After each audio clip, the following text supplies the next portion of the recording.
어떤 그림이 나와 있을 때 이거는 내가 그 지면 있고 이렇게 물체 있는 거를 옆에서 본 건지 실험대에서 실험을 하면서 내려다본 건지 모르겠는데 이거는 여기 땅바닥이 있습니다. 지표면 근처에서 실험을 한 거고요.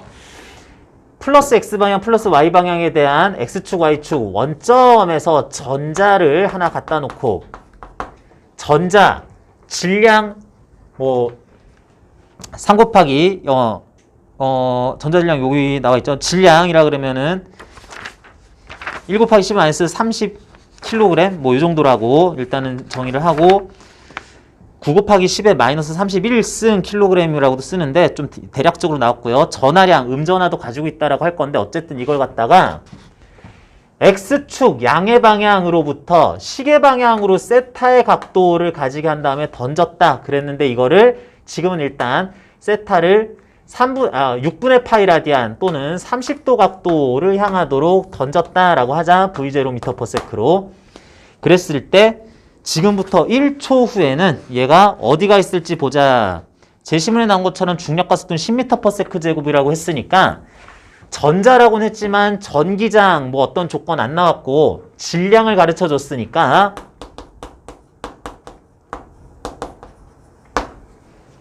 이런 질량 적당히 m 그랬을 때 날아가는 와중에 중력을 받을 건데 이렇게 땅바닥에 대해서 땅바닥 그 향하는 방향으로 중력만 받고 다른 힘들 받지 않으면서 등 가속도와 운동할 물체는 포물선 운동하게 돼 있죠. 포물선 운동하게 돼 있으니까 요거 그대로 찾아주면 되는 거죠. 포물선 운동 항상 전형적으로 이렇게 쓰죠. 물체는 최초 속도가 V0m/s다라고 그랬을 때 요거 1 나중에 대입할 거고요.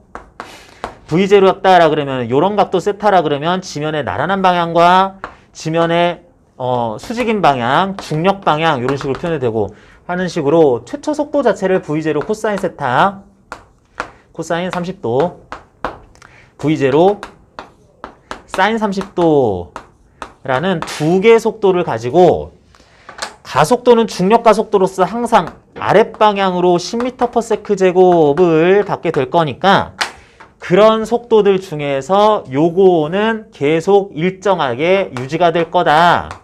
이게 이제 최초 속도로서 앞으로는 가속 운동에 대한 얘기를 하게 될 거다.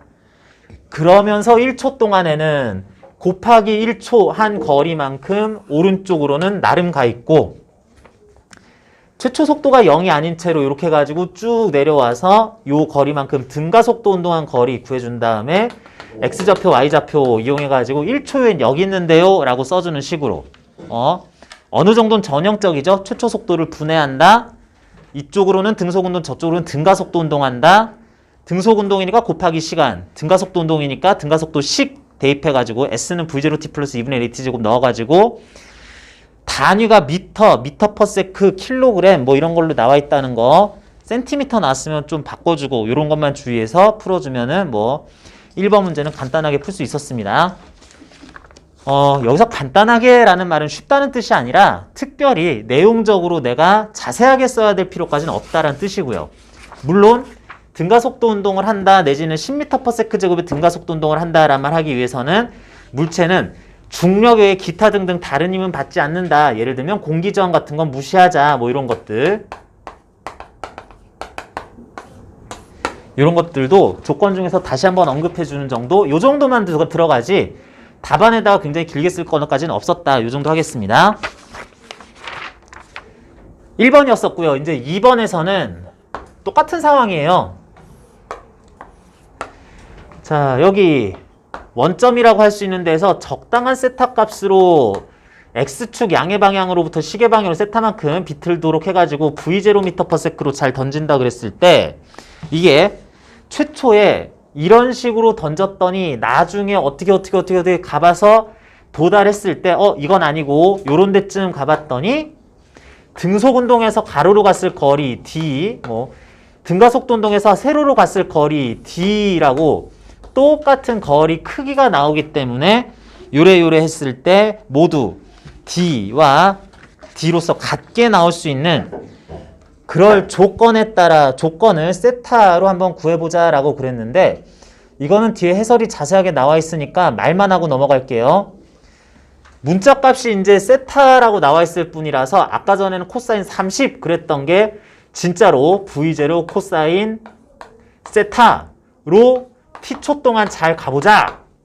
아래로 V0 사인 세타라는 속력으로 출발해서 t초 동안에는 곱하기 t 플러스 2분의 1 10t 제곱 해서 나온 값이 d가 되도록 요런 조건 잘 맞도록 하는 세타 값의 범위가 실제로 존재하기 위해선 이래야 된다라는 거. 그래서 수식 전개해가지고 이렇게 되면 지금부터는 말이 안 되는데요 하는 것들. 요건 좀 수학 문제 같은 문제기는 했었어요. 그래서 풀이법은 거의 똑같은데 1초라는 1세크 제한 조건을 더 썼던 문제가 앞에 문제. 여기서는 세타를 이용해서 거리가 같도록 이동한 거리 똑같도록 나올 걸로 식을 잘 표현해보자 하는 문제로서 둘 다 이제 포물선 운동 문제였다 하겠습니다. 여기까지는 포물선 운동은 그래도 우리가 이제 문제 중에서 첫 번째 시간부터 좀 살펴봤었기 때문에 간단하게 이 정도만 언급하고 넘어갈게요. 자, 여러분들이 실제로 문제 상황에 대해서 해석하는 거나 문제 표현 자체를 이해하는 데 조금 중간에 턱턱 걸렸었을 문제가 3번 문제부터죠.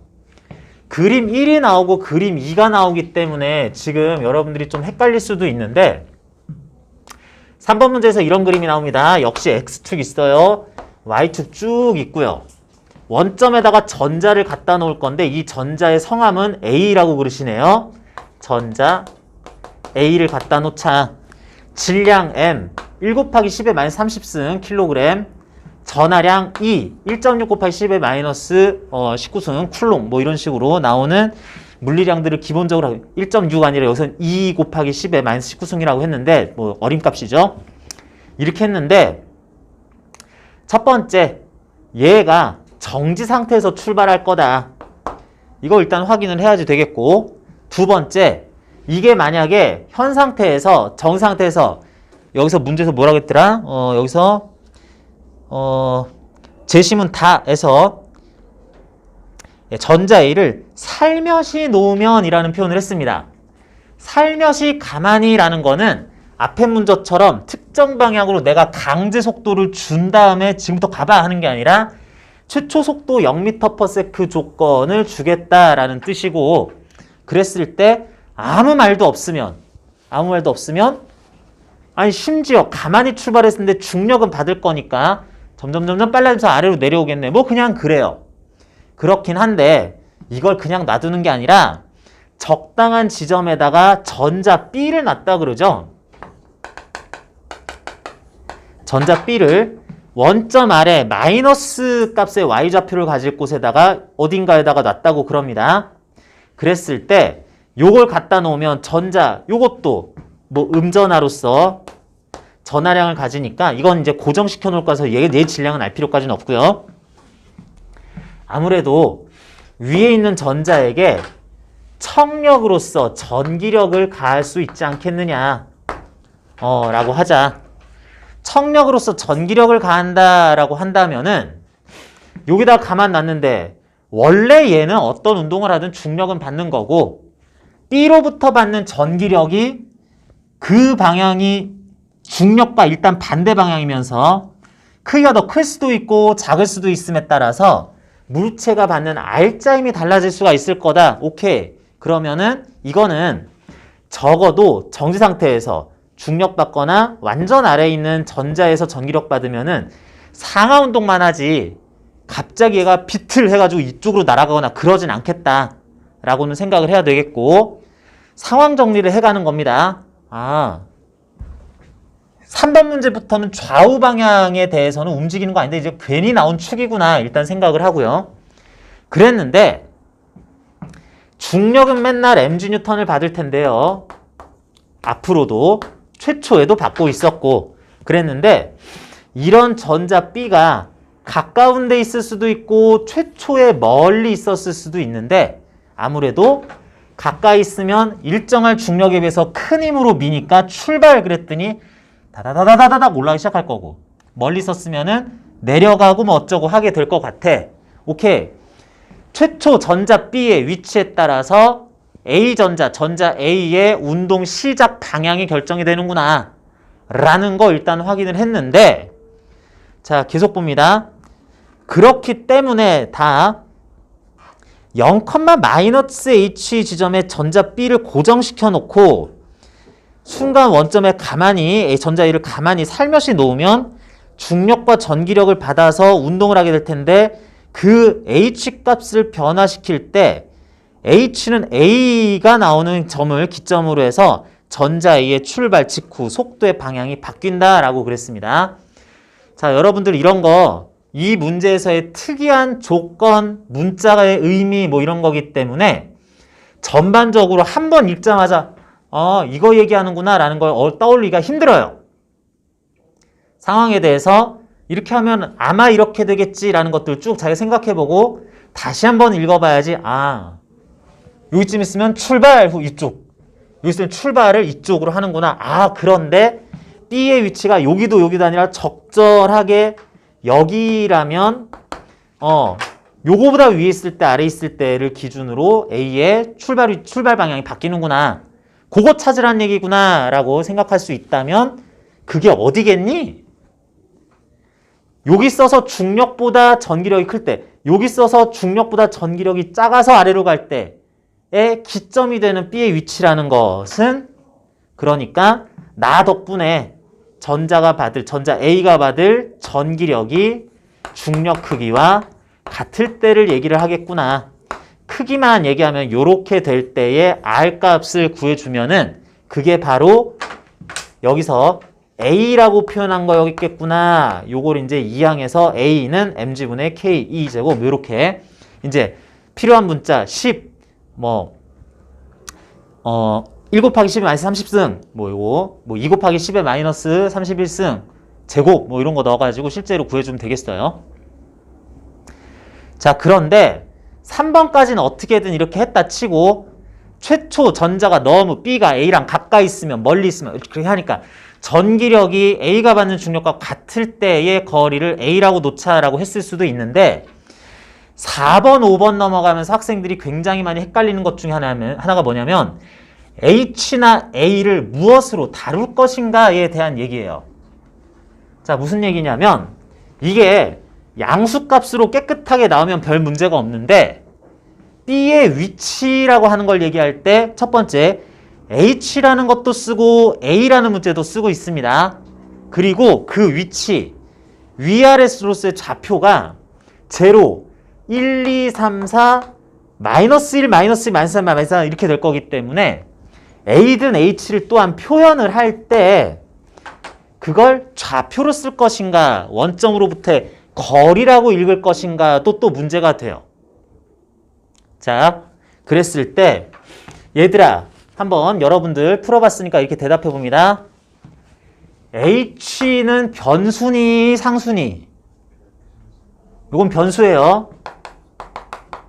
문제 상황에 따라서 그게 여기 어디에 놓았다라는 거를 그때 바꿔서 얘기할 거고, A는 변수니 상수니? 결국은 상수입니다.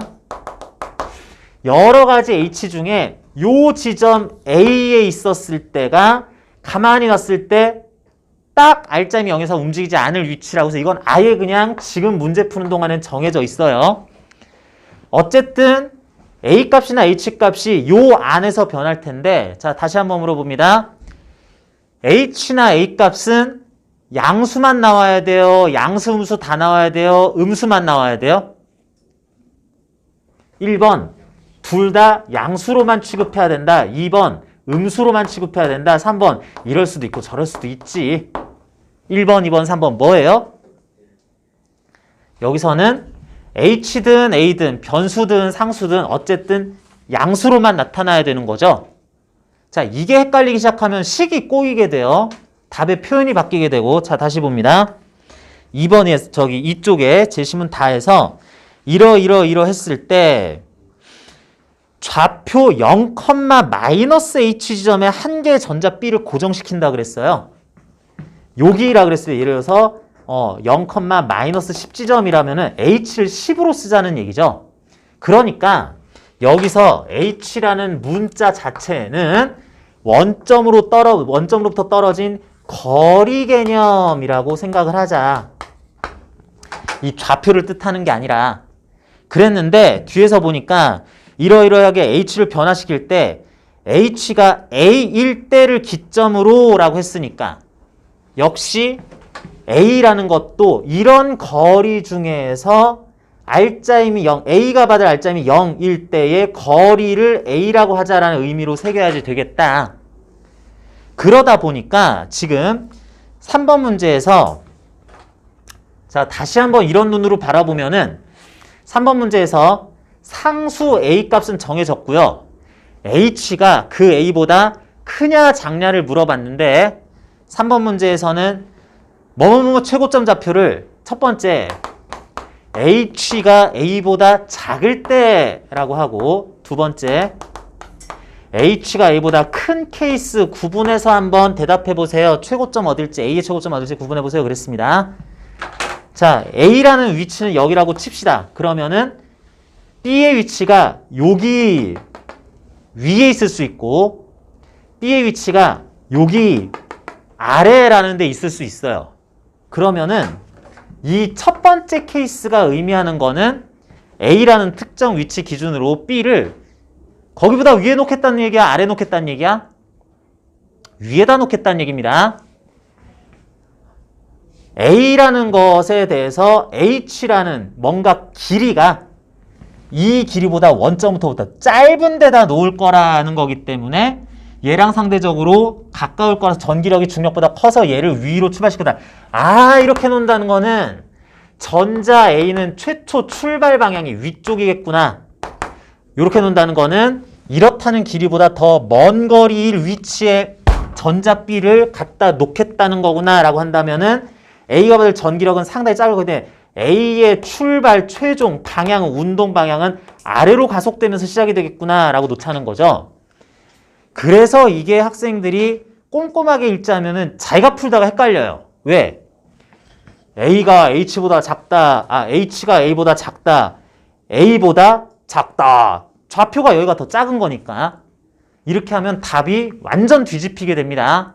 그래서 이런 것들 정확하게 지금 어떤 의미로 사용하고 있느냐, 좌표로 쓰고 있느냐, 거리로 쓰고 있느냐, 그거 선생님 여기서요 이게 h가 a보다 작으면 밑에요 위에요 나한테 물어보는 게 아니라 실제 시험 시간에는 감독관한테 물어볼 수도 없는 거고 어디서 알아내야 되느냐, 문제 그야말로 이거 되게 웃기는 말이긴 한데 말을 해도 좀 그렇죠.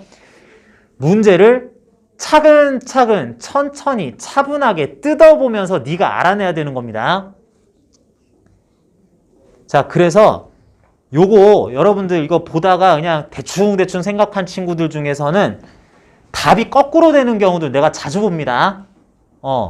아니 뭐 A보다 작지 좌표가 여기 있나 보지 뭐 그럼 내려가겠네 뭐 하다 보니까 하다가 완전 뒤집었으면은 답 다 틀리는 거죠.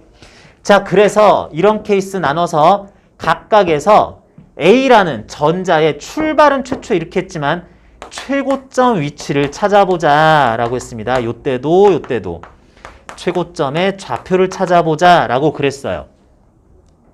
자 그랬는데 최고점이라는 곳은 어디가 될 거냐 할 때 1번 케이스 먼저 볼게요. 1번 케이스에서는 A라는 점에 B가 있었으면 A라는 거리 떨어진 점에 B가 있었으면 얘가 B에 의한 전기력과 원래 받는 중력이 상쇄되면서 아예 안 움직일 건데 그보다 가까울 어떤 지점에 있었다고 치자. 그래서 최초 중력은 좀 그러니까 약간 지워놓을게요.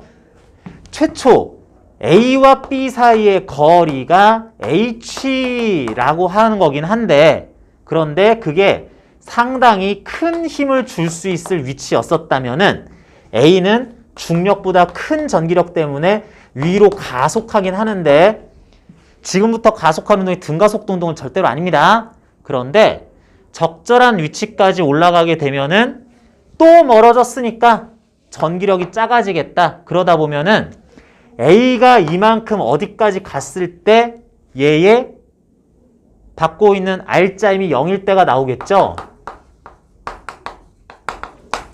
R점이 0일 때가 나오겠죠. 언제?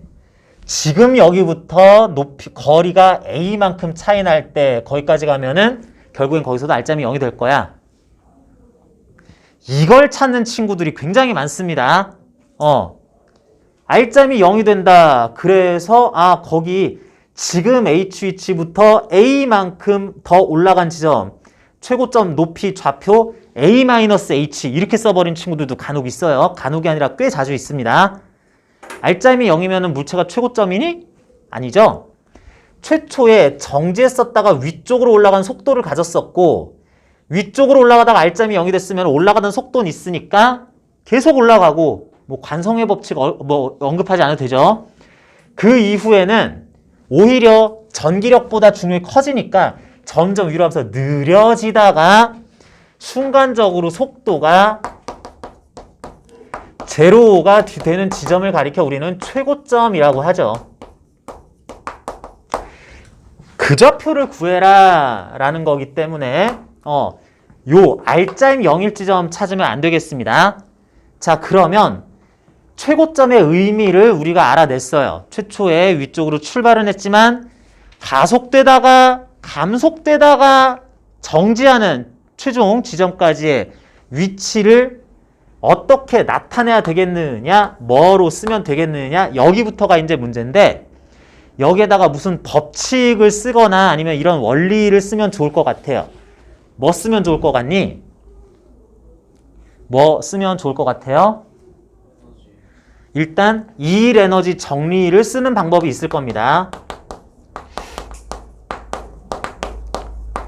또 역학적 에너지 보존 법칙을 쓰는 방법도 있을 겁니다.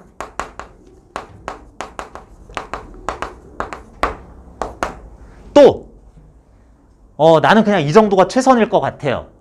자, 두 가지 다 쓸 수 있는데 예를 들면 이런 거죠. 이일 에너지 정리는 빨리 말만 할게요. 이일 에너지 정리는 물체가 받은 일만큼 그 물체의 에너지가 변화한다.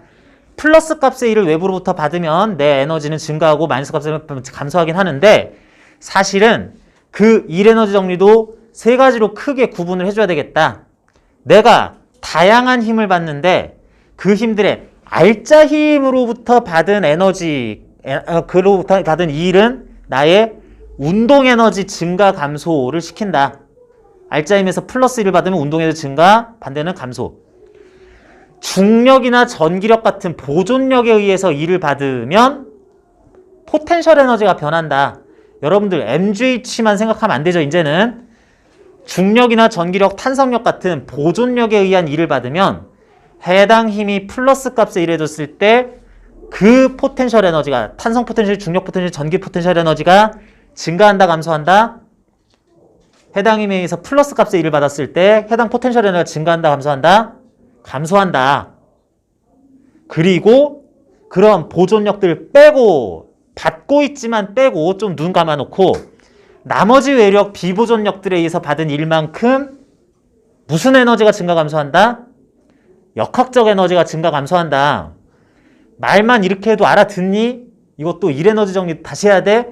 아니에요. 뭐 필요하면 다시 해야 되는데 그렇게 된다 치면은 이게 지금 요게 지금 이일 에너지 정리를 쓰긴 써야 되는데 그 중에서도 R자 힘에 의한 일을 힘에 의한 일이 운동 에너지 변화가 된다 라는 걸 쓴다면 내가 원하는 상황은 이거네. 정지에 있었다가 정지할 때까지 그 운동 에너지 변화가 제로가 나올 때까지 내가 받았을 일들을 다 써주는 거. 다 써주면 0 나오겠네. 열 사용하는 게 이런 일 에너지 정리로 풀자라고 하는 방법론이 될 거고요.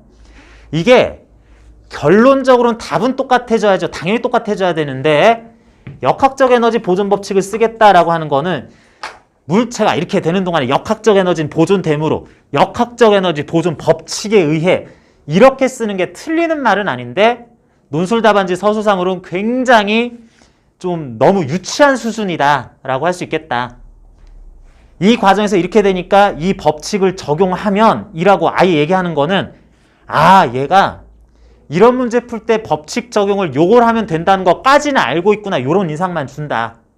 다만 그렇게 푸는 게 맞긴 맞는데 약간 더 물리적인 내용을 이해하고 있는 것처럼 보이려면은 이런 상황에서 이렇게 되니까 똑같은 말도 이렇게 씁니다. 이렇게 되니까 역학적 에너지 보존 법칙을 적용하면 이라는 외우고 있는 걸 갖다 쓰는 표현보다는 하는 과정에서 물체의 또는 물체들의 역학적 에너지 합은 여러 물체일 때는 합 또는 단일 물체는 역학적 에너지는 변하지 않으므로 또는 보존됨으로 이렇게 선생님 똑같은 얘기인데요. 똑같은 얘기인데 무슨 법칙을 내가 쓰겠다, 대입하겠다라는 게 아니라 이런 물리량이 이렇게 된다라는 말로 풀어서 쓰는 게 실제로 왜 그렇게 되는지를 설명하는 과정에서 서술하는 그 말이 자연스러워요. 그리고 이걸 쓰려다 보면은 습관적으로 뭐뭐뭐 함으로라는 거를 쓰고 싶게 돼 있어요. 자, 그래서 이걸 써줘야지 되겠는데 그럴 때 이제 역학적 에너지 값을 구해서 비교를 해줘야지 되기 때문에 이제 따라서 식이 이렇게 나온다라고 되겠습니다. 일단 개요만 얘기했어요. 자, 이 문제에서 더 이상 어떤 방법으로 풀 거 생각 잘 안 납니다. 나도 잘 모르겠어요. 이 문제를 풀다면 둘 중에 한 가지 방법을 따라야 되겠어요. 자, 1번, 2번 방법 중에서 뭘 따라가는 게 좋을 것 같아요? 1번, 2번 방법 중에서 뭘 따라가는 게 좋겠다? 자, 나는 1번 방법대로 두 개밖에 없나? 두 가지 방법이 최선인가? 그럼 나는 1번 방법 쓸 거예요 하는 사람. 1에너지 정리 운운하면서 뭐 이런 거 구하는 거. 자, 다음 2번 방법 쓰고 싶어요 라고 하는 사람. 우리 반반 정도 나오네. 자, 1번은 왜 쓰고 싶어요? 2번은 왜 쓰고 싶어요? 물론 여러분들이 대답은 잘 안 하죠. 근데 마음속으로 대답을 그냥 그게 나는 좋아 보이는데요. 그게 더 멋진데요. 표현하는 게 더 있어 보이는데요. 그런 대답이었다면 잘못한 거고요. 내가 이걸 왜 물어봤겠니? 보통 이 문제를 풀 때는 이 두 가지 방법을 떠올릴 수 있어요. 어느 정도 물리적인 감각이 있고 문제를 풀 줄 아는 사람이라면. 근데 네 맘대로 풀거나 멋져 보이거나 이런 게 좀 더 서술할 분량이 생겨요. 가 하나도 안 중요하죠. 뭐가 중요해? 그렇게 썼더니 득점에 유리한지가 중요하죠. 득점에 유리한지는 뭐 가지고 판단한다고? 출제자의 의도, 채점표, 배점표를 내가 알고 있으면 참 좋은데 그걸 내가 모르죠. 모르긴 뭘 몰라 알잖아. 제시문에 다 써줬잖아요. 제시문에 아무것도 아닌 일반 이론을 쓴 것 같아도 네가 문제 푸는 과정에서 이 이론을 써야 될 걸 내지는 다른 방법이 있으면 이 이론을 활용하는 방식으로 답안지를 써내세요라고 강제를 하고 있는 거라고. 역학적 에너지에 대한 표현이라든지 역학적 에너지 보존 법칙 그 조건, 비보존력이 어쩌고 이런 얘기 나왔어요? 안 나왔죠? 이거 쓰지 않는 게 좋겠다라는 얘기입니다. 두 번째 방법. 첫 번째 방법 뭐야? 결국은 이일 에너지 정리죠. 그러면 어떻게 해야 돼? 물론 이일 에너지 정리 자체에 대한 설명이 있으면 더 좋기는 한데 그렇기는 한데 이일을 구하는 방법에 대해서 말도 안 되는 물리했다면 누구나 알고 있어야 되는 fs 코사인 파이 또는 코사인 세타 이걸 알려줬잖아. 우리 학교가 이제 출제자 입장에서 보기에는 우리 학교가 고등학생에서 대학생 넘어가는데 W는 fs 코사인 세타다도 모를 학생을 뽑고 싶을 학교는 없겠죠. 이걸 몰라서 가르쳐줘야지 알 학생은 애초에 뽑을 생각도 아마 없을 겁니다. 전국의 모든 대학은. 근데 이걸 써줬다는 얘기는 얘야 이거 어떻게 활용해야지 그지? 하는 얘기겠죠. 그리고 전기적 위치 에너지라는 말, 전기 포텐셜 에너지라는 말이 나오긴 나왔어요. 위치 에너지, 포텐셜 에너지는 역학적 에너지 구할 때 쓰는 거 아닌가? 라고 그랬을 때 원래 일 에너지 정리에서 포텐셜 에너지 변화량은 그게 무슨 힘에 의한 탄성력, 중력, 전기력 어떤 포텐셜 에너지냐의 종류에 따라서 해당 힘이 해준 일에 마이너스 값을 붙여서 변화량을 취하자 라는 걸 얘기하기 위해서 포텐셜의 변화를 구할 줄 알아야 되는 거고, 그를 이용해서 예를 들면 전기력이 한 2를 구할 수 있게 하기 위해서 보조적으로 쓰는 거다라고 해야 되겠네. 왜? 역학적 에너지 보존 법칙 쓸 거면은 fs 코사인 세타는 애초에 필요가 없습니다. 상태량인 순간 운동 에너지 포텐셜 에너지 값만 알고 있으면 그냥 비교해서 씩 써주면 끝나는 거예요. 몇 가지 이런 정황상 요 방법을 따라주는 게 좋겠다라고 판단을 해서 그것까지 생각해내서 답안지를 화려하게 잘 썼으면, 유려하게 잘 썼으면 수석해서 붙는 거고요. 사실은 이걸 이용해서 썼어도 추가 득점은 조금 힘들긴 하지만 답 적당히 맞추고 큰 감점만 안 당했어도 무난하게 커트라인에 걸려있을 겁니다. 합격은 내가 보장 못해요. 그렇게 해버리면은. 출제자 의도대로 안 썼으니까. 자, 문제 파악과 관련해서 문제 자체를 해석하는 또는 주의해야 되는 제시문 끝까지 잊어버리지 말고 따라가라 라고 하는 내용에 대해서 좀 설명하는 내용이었어요. A라는 거리 기준으로 그보다 H라는 거리가 작을 때 여기 A라는 전자가 어떻게 움직이는지 보자 그랬네요. 자, A 전자의 전하량이 E지만 음전하니까 마이너스 2쿨롱 질량은 M 그랬을 때, 자, 얘기합니다. 어떤 물체가 여기 시작해서 여기까지 갔다면 이만큼 갔을 때 순간 정지한 위치가 여기가 최고점이라고 해야지 되겠네. 최고점이라 그랬을 때 정지했다가 정지하게 되는데, 이일 에너지 정리에 의하면, 특히 이일 운동 에너지 정리에 따르면 물체가 받은 모든 일의 총합은 물체의 운동 에너지 변화와 같다라고 하자. 그런데 지금 상황에서는 정지에서 정지니까 제로 나와야 되겠다. 이제 물체가 받을 힘에 의한 일구하자. 물체는 중력과 전기력을 받고 있다. 자, 그럼 합시다. 중력은 물체에 대해서 아래로 mg 뉴턴 가해진다. m에다가 2 곱하기 10에 1 곱하기 10에 마이너스 30승 킬로그램, g에다가 10m/s 제곱 이제 대입을 할 건데, 그래서 물체가 올라가서 가질 좌표 뭐 D라고 할까요? D, 0,D 뭐 이런 식으로 나온다면, 최고점의 좌표 D라고 한다면 중력이 했을 일은 얼마? 중력이 했을 일은 얼마? 요거 얘기할 때 또, 뭐 이렇게 해서 포텐셜이 그렇게 얘기하지 말고 이건 직접 구할 수 있는데, 중력이 한 일은 중력의 크기 곱하기 변위 곱하기 둘 사이의 각도 코사인 파이 뭐 이런 거. 제시문에 나온 거 자꾸 활용해 주라고. 선생님 이거 그냥 막 쓰면 안 돼요. 아니, 제시문에 나온 거 있으면은 그대로 한번 언급해 주는 것도 이제 출제자를 채점자를 현혹시키기 위해서, 내가 제시문을 이렇게 잘 읽었어요. 그래서 이렇게 구하는 거 인용했습니다 하면서 이런 거는 한 번씩 이렇게 생색을 내주라고. 그래서 이렇게 하려다 보니까 중력의 크기는 mg, 이제 나중에 대입할 거고요. 숫자.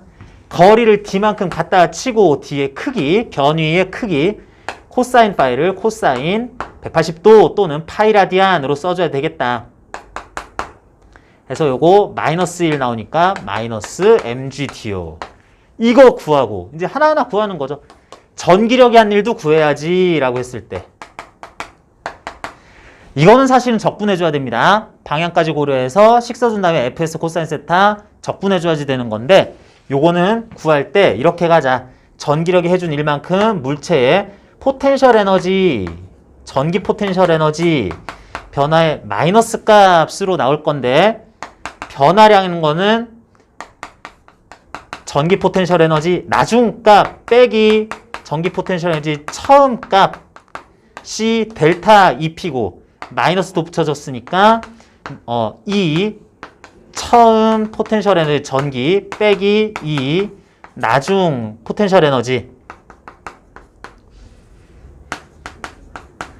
요렇게 해서 구해주자. 그런데 제시문에 따르면 EP라는 것은 일반적으로 EP라는 것은 KR분의 QQ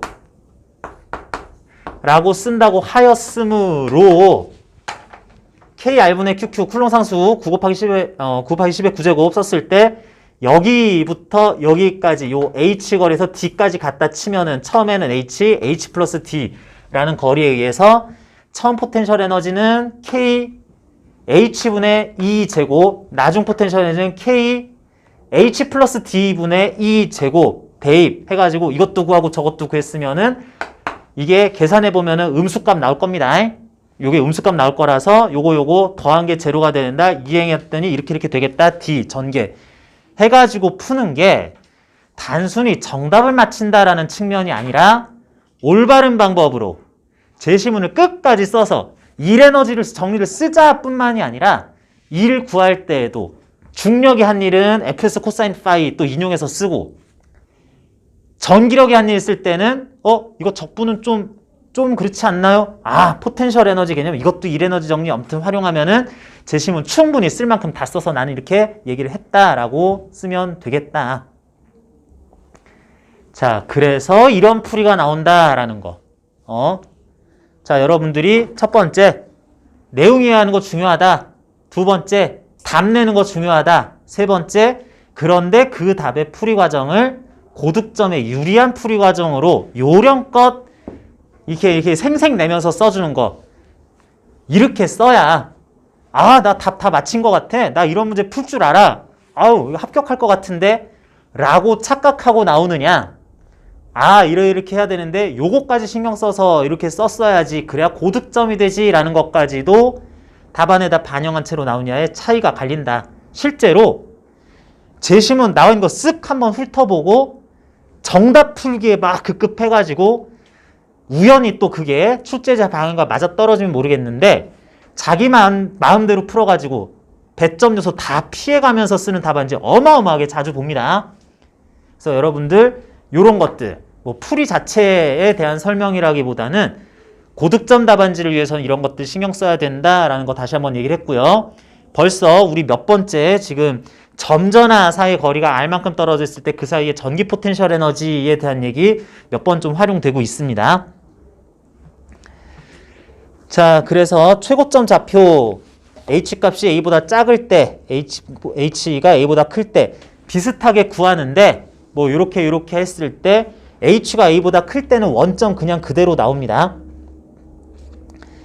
4번에서는 문제 3에서 H가 A보다 H가 더 큰 경우 그러니까 그 B전자가 상당히 밑에 있을 때란 얘기죠. 그래서 전자는 점점 내려와 가지고 굉장히 빨라졌다가 또 느려지다가 다시 올라가고 이렇게 될 텐데 그러다 보면 전자 A의 속력이 최대가 되는 지점 P의 좌표와 전자의 속력이 다시 0이 되는 지점 여기서는 내려오다가 다시 0이 되는 지점은 최저점, 일종의 최저점을 구하라는 게 될 거예요. 근데 이에 대한 풀이는 적정 위치에 갔을 때 단순 R점이 0이 될 거리 조건 또한 거기까지 오는 과정에서 처음에 올라가기 시작했으면은 다시 0이 되는 점이 최고점이라서 그랬지 처음에 내려가기 시작했으면은 다시 0m/s 되는 점은 최저점이라는 것만 달라지지 3번하고 똑같은 풀이 방법을 따라가면 됩니다.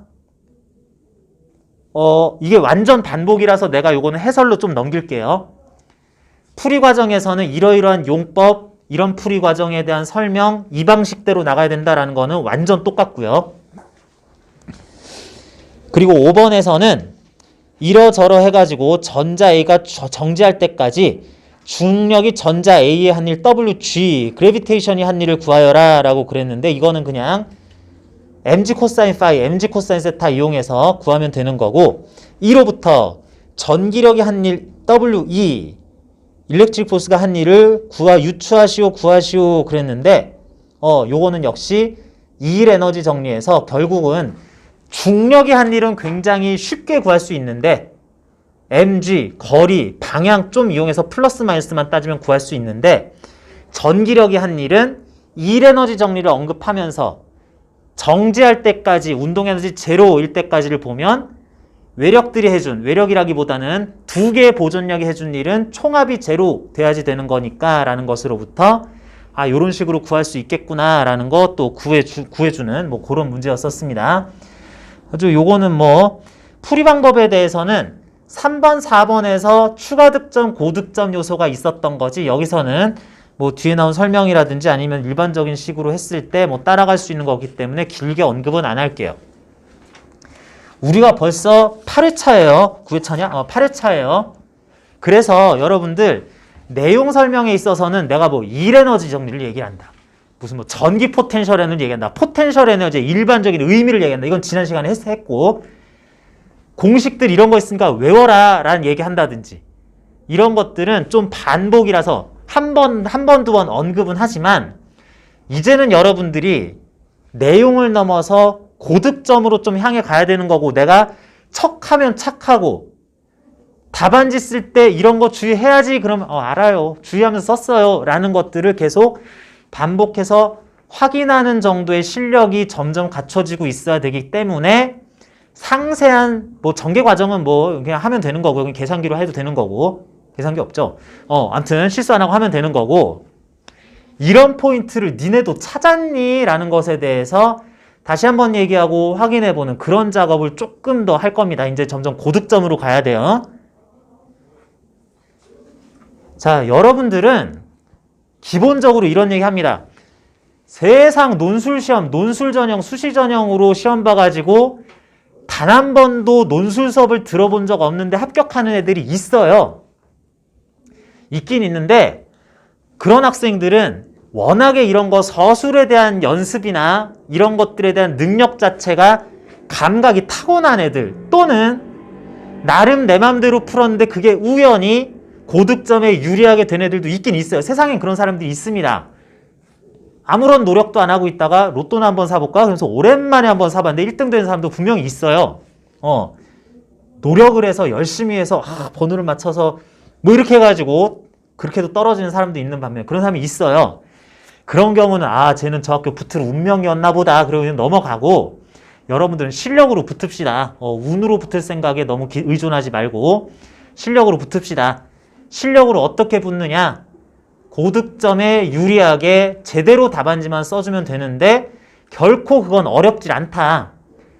내가 여러분들하고 수업하느라고 깐깐하게 답안지 이렇게 써야 된다라고 얘기를 하지만 여러분들은 사실은 어영부영 나랑 똑같은 실력의 학생이랑 합부를 다툴 상황에 어차피 놓이게 돼 있어요.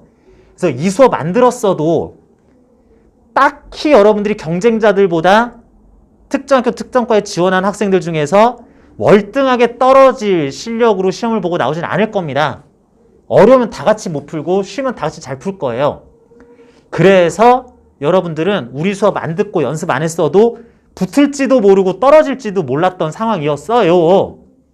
근데 여러분들은 논술이란 이런 거고 내가 필속이 이 정도 되고 실제로 해보니까 이 정도 시간 동안에는 요만큼의 분량을 쓸 수 있고 그리고 채점 과정에서 이러이러하게 득점을 하게 되니까 그런 부분에 대한 시야를 조금 더 넓혀서 그거 이용해서 시간이 없네 하면서 문제 놓쳐버리고 그러는 거 없이 억울하게 풀 수도 있었던 문제 아예 백지 내고 나오지 말고 여러분들이 원래 아무 생각 없이 썼을 것에 비해서 제대로 출제자 의도 따라가면서 손해보지 않게 실력으로 고득점을 맞게 하기 위한 그런 연습을 한다라고 생각을 하자.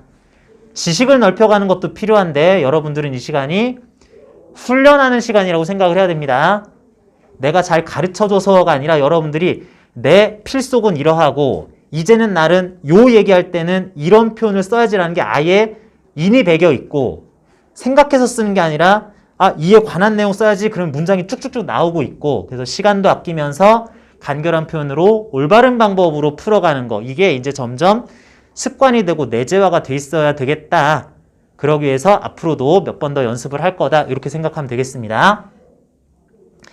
자, 그래서 좀 1번 논제는 좀 특수한 논제였다. 이렇게 생각을 할게요. 완전히 새로운 내용은 없었지만 의외로 잘못 쓸만한 답안지 구석구석들은 많이 있었다. 틀리다는 게 아니라 이 문제 제시문과 형식을 따를 때 고득점에 유리한 답안지는 따로 있었다라는 거 다시 한번 강조합니다.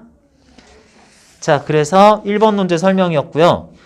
2번 논제는 내용이 조금 까다롭고 복합적인 논제고 실제 고려대학교 기출문제이기도 한데 요거는 아예 그냥 내용적으로 살펴보면서 같이 볼게요. 조금 있다가.